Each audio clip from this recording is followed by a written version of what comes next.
Awesome. Welcome back to another episode of SFE Stories. I'm Billy Bolden. I serve as the Assistant Dean of Students for Development and Student Leadership and Director of Sorority and Fraternity Engagement. I'm here with this week's guest, Adam Batcheller. Adam, thank you for joining us today. Thanks, Billy, for having me. Appreciate it. Yeah. Adam, I'd love to start off with a little introduction about yourself. I'd love for you to tell our viewers, what you were involved in as a collegiate student, how you've remained involved with fraternity since then, and maybe what you do now professionally. All right. Well, my name is Adam Batcheller. I was a pledge of Delta Tau Delta fraternity in the fall of 1996. I spent 5 years at Iowa State as a chemical engineering major. And while I was involved in my chapter on campus, I served as president in 1999. So I was the last president of the last century. So it was kind of a cool little tie-in point there. And I participated on campus in some campus activities. I was the displays coordinator for homecoming lawn displays 1 year. Our chapter built a lot of lawn displays, built a lot of Visha floats. I was Visha co-chair a couple of years for my house, building floats for the parade. And also involved on the Variety Central Committee as an operations leader for that, putting that show on, helping with lighting, sound, and kind of the technical behind the scenes information. So that was a good experience, and a lot of different leaders, met different chapter leaders. Kind of a fun story. My roommate and I, when we moved into the dorm in freshman year, didn't know each other. We both were interested in Greek life. We both ended up pledging different fraternities. And we all both ended up being president of our fraternity the same year. So that was kind of neat too. So that's awesome. Wilhelm was the president of the Lambda Chi Alpha chapter there in 99. So we've been friends for a long time after college as well. So another cool experience. As far as professionally now, I'm an operations manager for a liquid asphalt company called Jepro Incorporated. We're based in Sioux City, Iowa. I worked there for 3 years. Started in operations as just an operations person, actually working overnights, working night shifts. That was a different experience. I learned a lot doing that. Some of the late nights of building floats in the Visha barn kind of portrayed to working late nights and actually working in the field in a plant. So that was kind of neat. And then got promoted as an operations manager, and now I'm terminal manager down here in Texas. I've been in Waco, Texas for the last 7 years with my wife and my growing family. We have one son, Bryce, who's 3, and another on the way. So we're very excited, about 3 weeks away from having another member of our family come in. So awesome. Early congratulations. Thanks. Yeah. Awesome. So tell me a little bit about, Adam, about chemical engineering. Like what drew you to that? You came to Iowa State. We got a great engineering school. What connected you to want to be a chemical engineer? So I applied to Iowa State and couple other schools, University of Iowa. My parents are both Iowa graduates, and my sister also went to the University of Iowa. She's a little younger than me, but anyway, so I'm kind of the outcast of the family. But chose Iowa State, decided to do something different, and wanted to do something with chemistry and math is what I really liked as a high school kid. Like that was what I was good at, so I liked. So when I joined Delta Tau Delta and met some of the guys that were there, I actually enrolled as a chemistry major. I was in the College of Liberal Arts and Sciences, and they're like, "Oh, there's this thing called chemical engineering. You should check it out and see what it's all about." And it'll help provide you more things down the road. So I actually ended up transferring into the College of Engineering instead of out of it, which like a lot of my friends did back in the day, but where it was too tough for them or whatever. They went the other direction. But so I transferred into the College of Engineering as a freshman and changed my major to chemical engineering and just kind of navigate my way through there. We had 4 or 5 older members of our fraternity that were all in that same major, and those guys kind of helped me get started and then help me study and help me learn how the work habits of an engineer and a chemical engineer specifically. So that was had a good tie-in, and some of those guys are still my best friends today. So that was a really cool experience. Do you think that's pretty common in fraternity to kind of help guys figure out their major, figure out, what they should be studying? Yeah, absolutely. I mean, we had, a group membership of around 75 guys when I joined, I think back in the mid 90s. And there was such a diversity of majors and everybody's in kind of different things, and guys have different interests and passions, and you kind of talk to those people and you learn what somebody might want. If you're going to college, you're not sure what you're looking to get into and what you might be interested in, you can kind of match up those interests with our people and say, okay, why are you doing this, or what are you looking for, or what do you want to do down the road, and then kind of helps you guide which major you're looking to get into or what classes are interesting. So it really helps out a lot with that kind of guidance from older members who've been down that road already. Yeah, I think it's great feedback and a great nod to how fraternity can help men figure out their path and their experience here at Iowa State.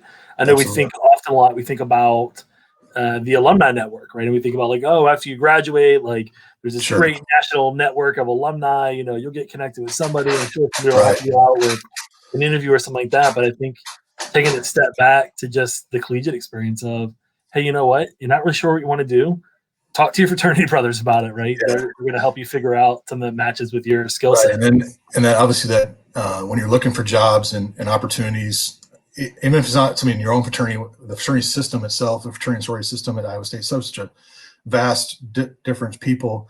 You meet people from our chapters and other people on campus, and those people can help you get connected with somebody as well. Because what you'll find out in the real world is it's really almost 90% of the time it's about who you know and not what you know. I mean, yeah, you want to get your great education, you want to be smart, you want to understand the stuff you're going to get into, but you want those connections with people, because when you meet the right people, you'll find the right place to work, and that'll make your job that much more satisfying. At least that's my experience.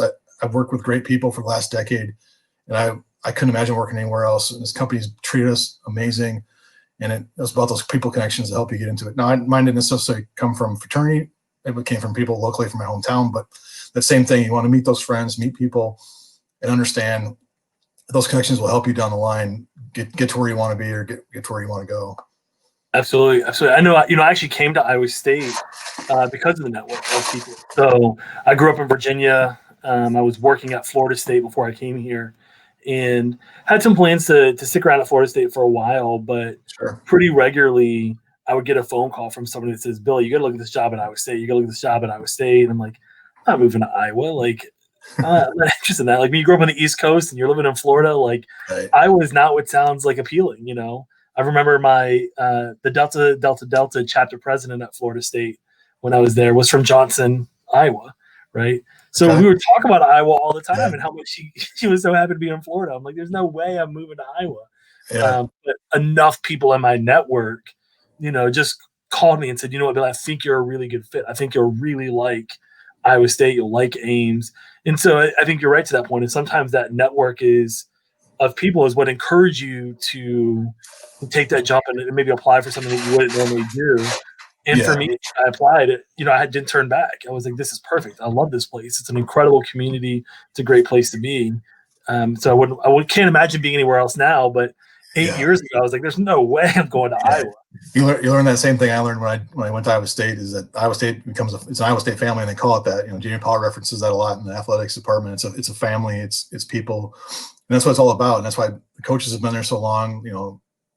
Bill Fennelly, Chrissy Johnson Lynch, some of those coaches have been there for over a decade. And the reason why I stick around, yeah, we may not pay the highest price, may not have the highest price coaches, or the highest price everything, but it's the family atmosphere, it's the people, so it draws you in. What's what keeps you around.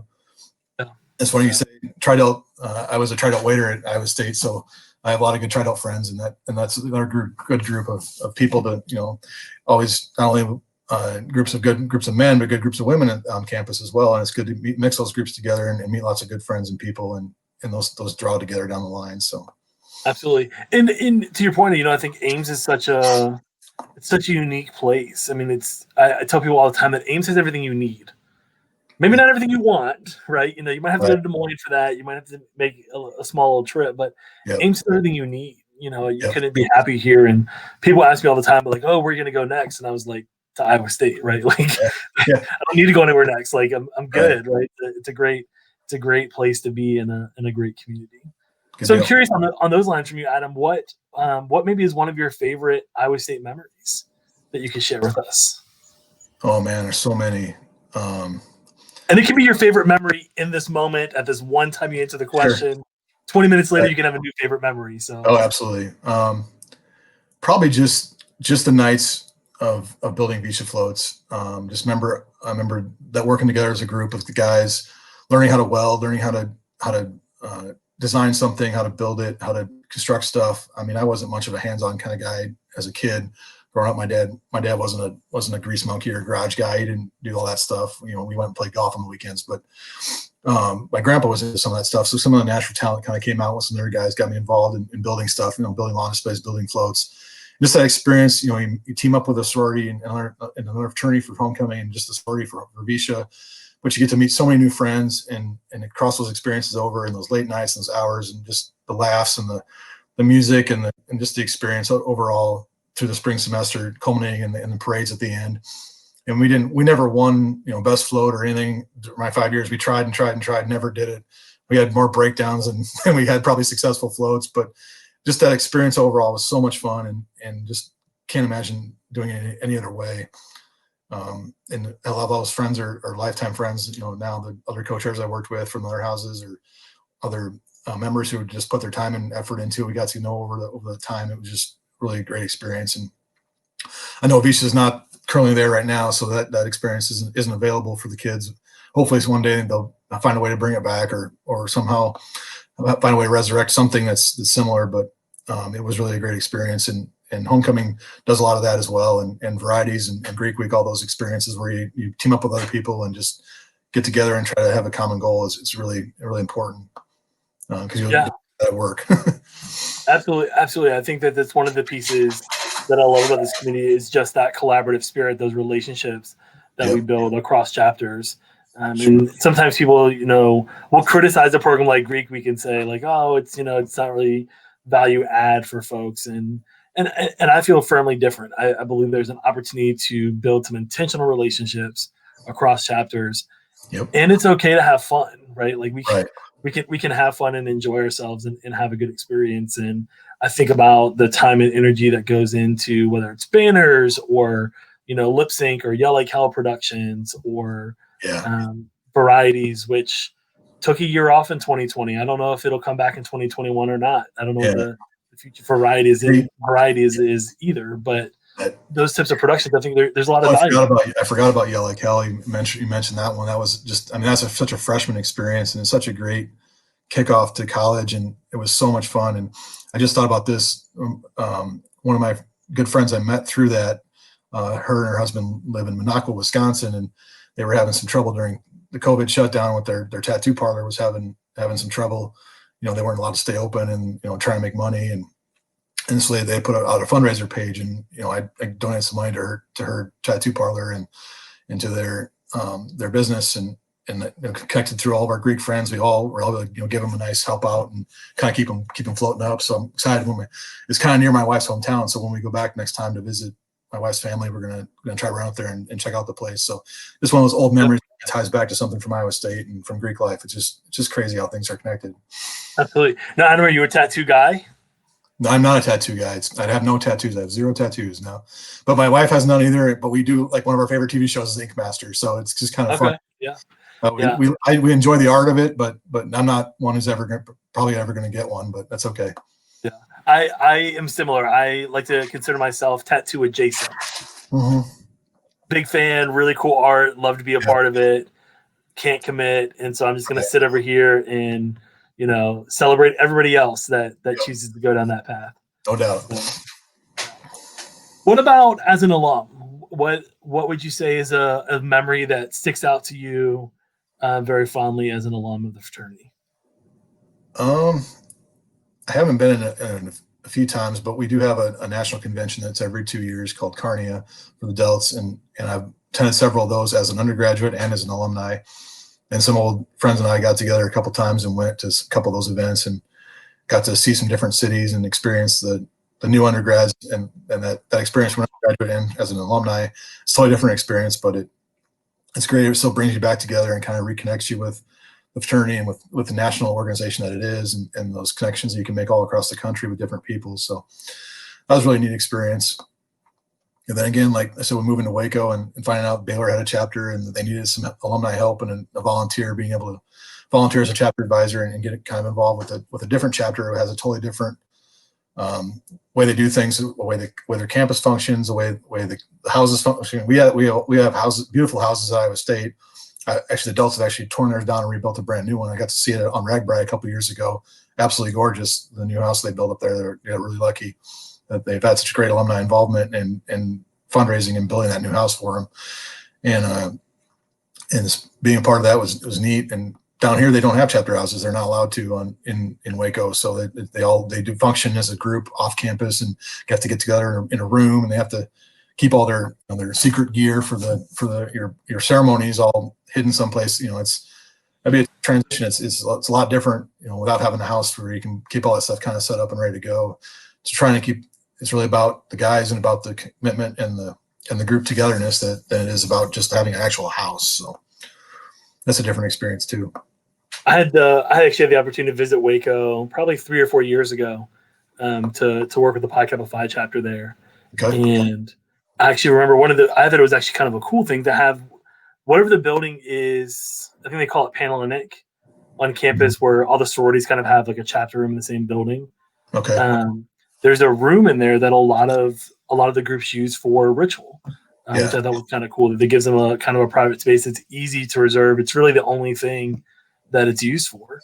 And so it is a different dynamic of not having a chapter house, but there is this kind of like other service of, well, there's this room that when you need to do your ritual, you can rent this out and you don't have to worry about, people jumping in or sneaking into your ceremony. So I thought that was kind of cool. Yeah. What do you think would be good advice for a chapter president? So we're getting ready to start our election season here at Iowa State and as a country, right? But we're getting ready to elect new chapter presidents for most of our organizations this fall. And having served as a chapter president, what do you think would be a good thing for potential candidates to keep in mind? I think one of the biggest things as a chapter president is the rest of the group is looking at you as a leader. And yes, you're friends with all your guys in the house, and you're always going to be friends. And when you accept that leadership role as president, you have to understand what your chapter is about, what your mission and values tell you that you're supposed to be. You have to be willing to enforce those things. And sometimes that's really hard. You don't want to tell a guy, no, you can't do that, or no, we shouldn't have that party, or we shouldn't do this thing, or something silly, whatever it is that groups of guys like to do when they're together. We've all lived it. We all know it. Guys like to do dumb stuff sometimes. So sometimes you have to make that hard decision of saying, hey man, I don't think that's the right thing to do. And let's try to avoid that. Let's maybe do this instead, or let's try this, or go down this road instead.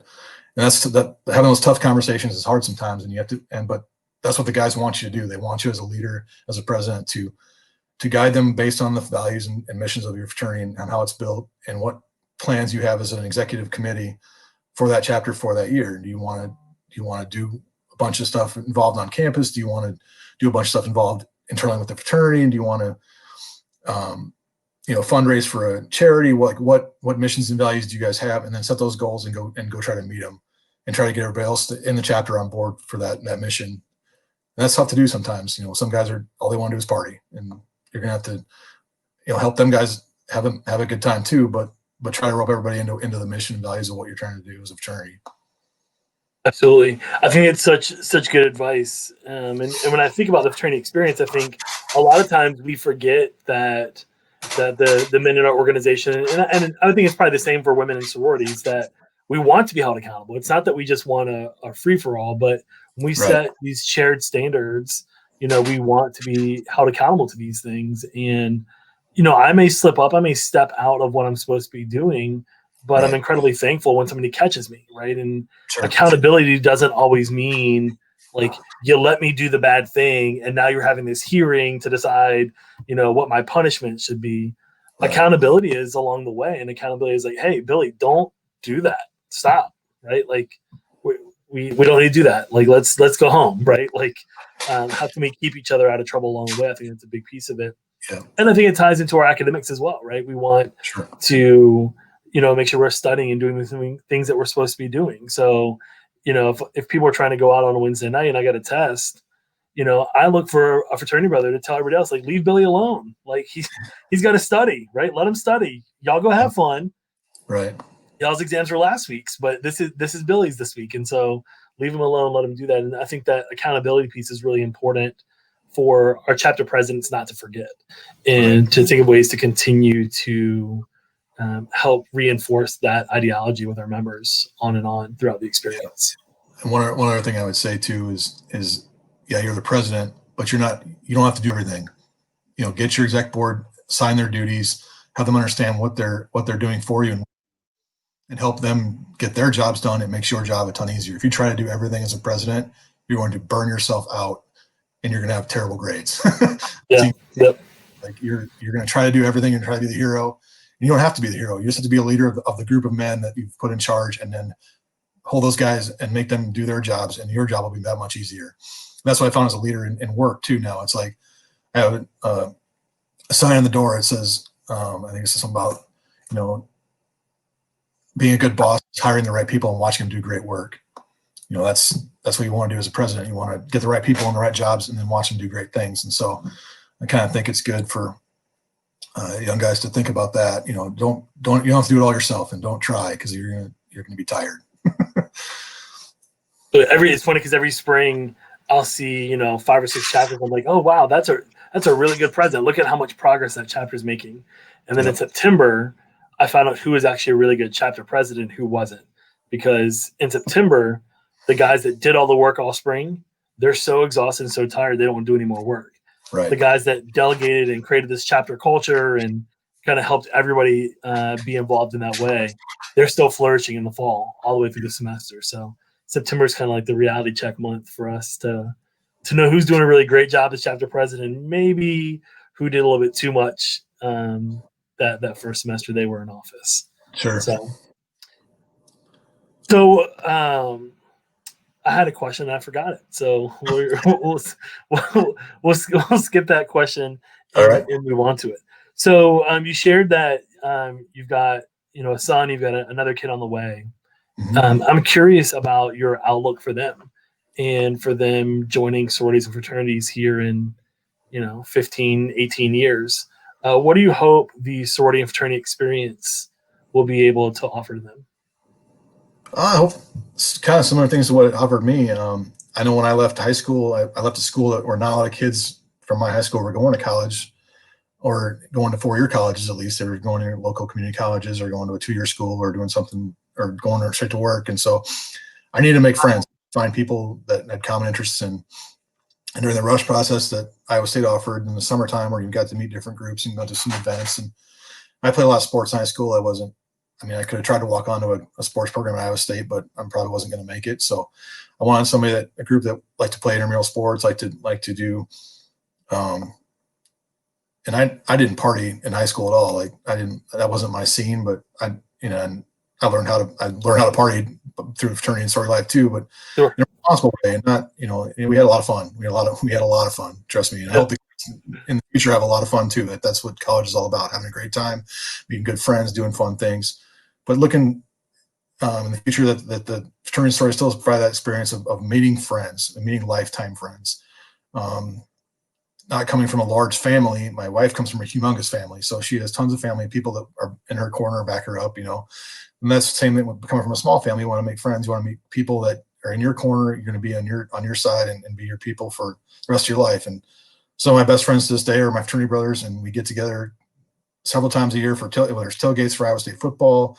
We have an annual man trip. We go to the Big 12 tournament in Kansas City for basketball. We've been going for the last few years, gotten to see Iowa State do great things down there.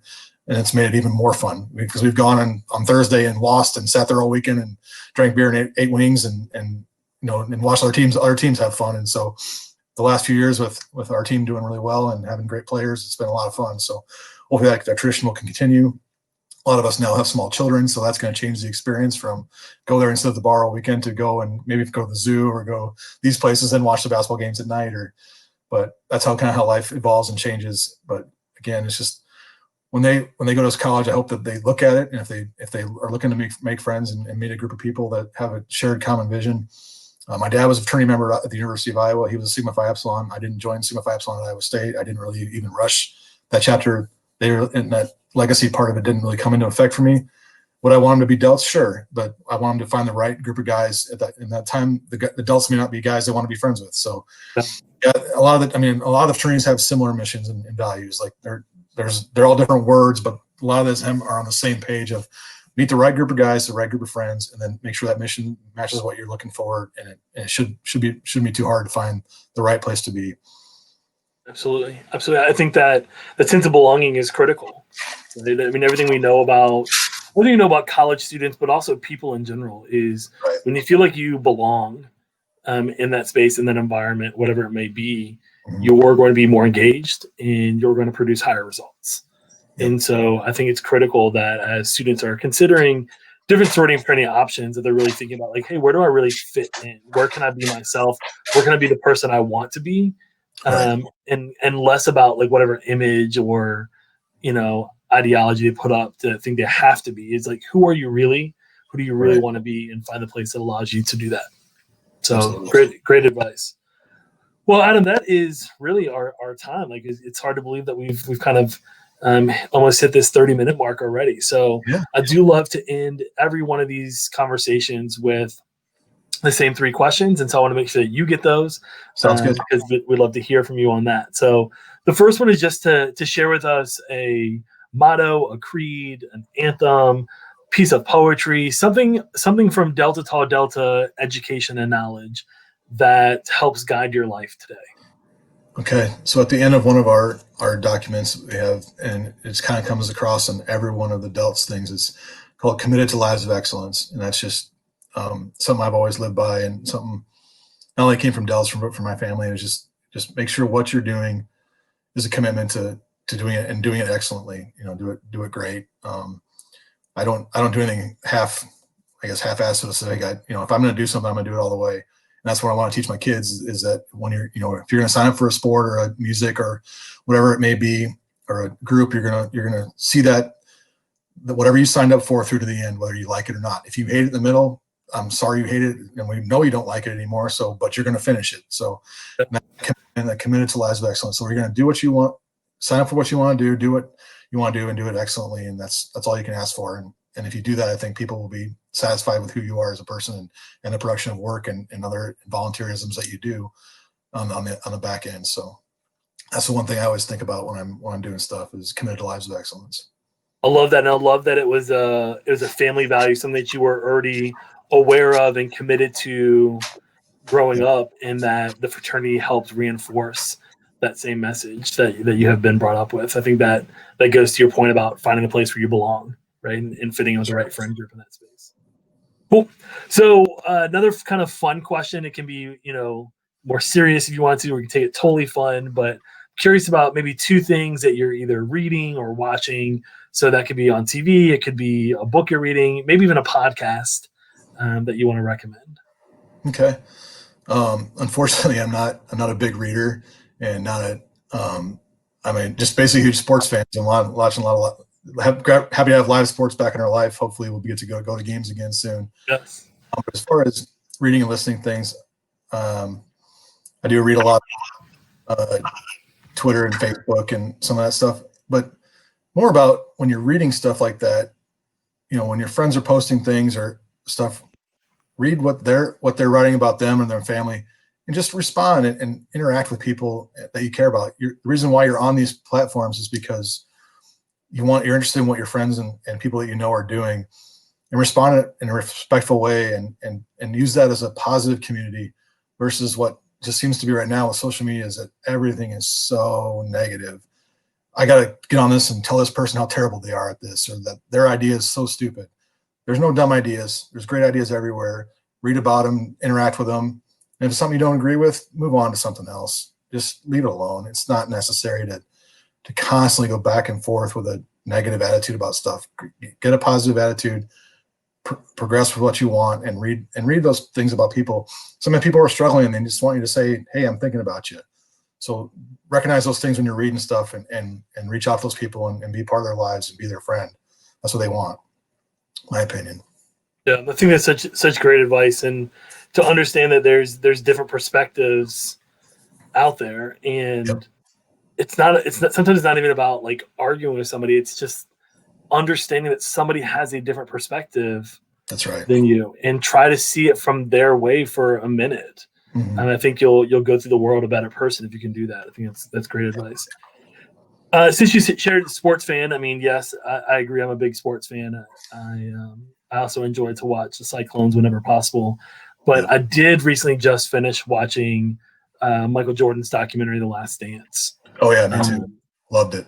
So I was glad it came to Netflix, because I made the decision and I cut TV from my life. It was just wasting too much time. And so I wasn't able to watch it when it came on ESPN Live, but when it came to Netflix, I was very excited. Was able to watch that and kind of just explore Jordan's career again. Yeah. I grew up with Jordan. I'll fight people over Jordan versus LeBron. I believe strongly Jordan is a better player. You and me both. We both grew up in that same era of Yeah. 90s Bulls were a big part of it as a kid too. Yeah. LeBron is a great player. LeBron is a phenomenal athlete. Yep. I also think Dennis Rodman would shut LeBron down. So he does some mistakes for sure. Yeah. People can argue me later if they want, but The Last Dance, I highly recommend it on Netflix. Awesome, Adam. Well, last question for you today is just what's one thing in life that brings you joy?